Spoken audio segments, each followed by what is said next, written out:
My name is, that's a long story. One that took 20 years to live. The theme of my story is shame, even though I know the shame was his, not mine. And even though I know intellectually I have nothing to be ashamed of. How I fell in love with an inmate doing 3 years for a crime he didn't commit, I still don't know. I do know that his jailhouse letters made me feel special and loved and lusted after. Special enough to forgive his outbursts after we were married, because you see he was still adjusting to life on the outside. Special enough to ignore all the red flags when he moved us to a little goat farm way out in the boonies. And when he stopped working and we relied on the meager salary from my job. And when he became suspicious because I didn't want to fulfill his carnal desires 3 or 4 times a day, every day. And when he stayed at home surfing the net for S&M porn while I was working.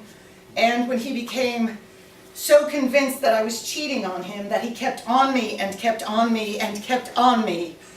And when I became so possessed by shame that I finally admitted to him that I was. And then when he started coming to work with me every day. And when he started to help me explain away my increasing number of bumps and bruises and cuts and scrapes. And when he helped me show off my new tattoo, the one that says, whore. And when he helped me write an email to my coworkers explaining how I will never again be known by my childhood nickname, Annie, the name that everyone always called me, that I will now be known by my real name, because you see Annie was a whore and Annie was dead.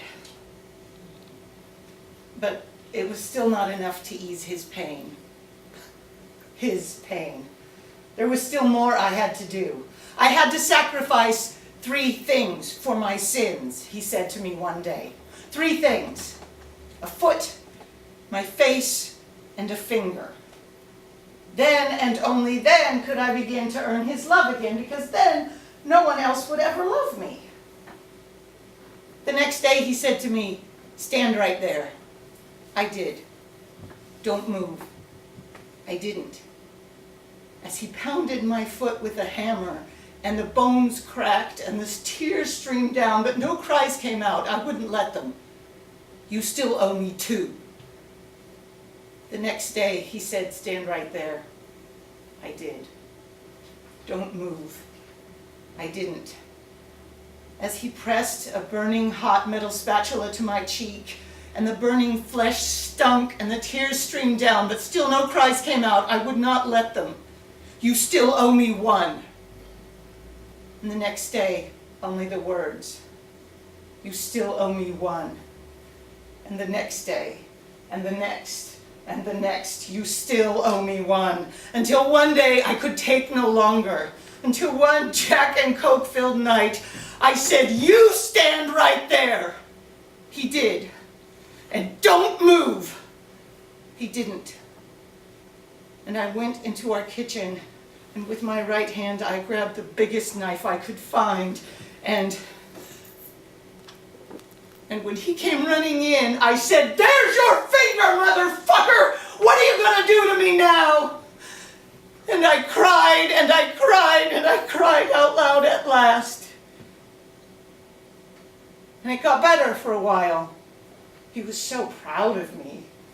How brave I was, how I proved my love to him. But it couldn't last, not with him. And finally, one crazy night, I knew it was my last chance, and I made my escape from him. And they caught him, and they tried him, and they locked him away forever.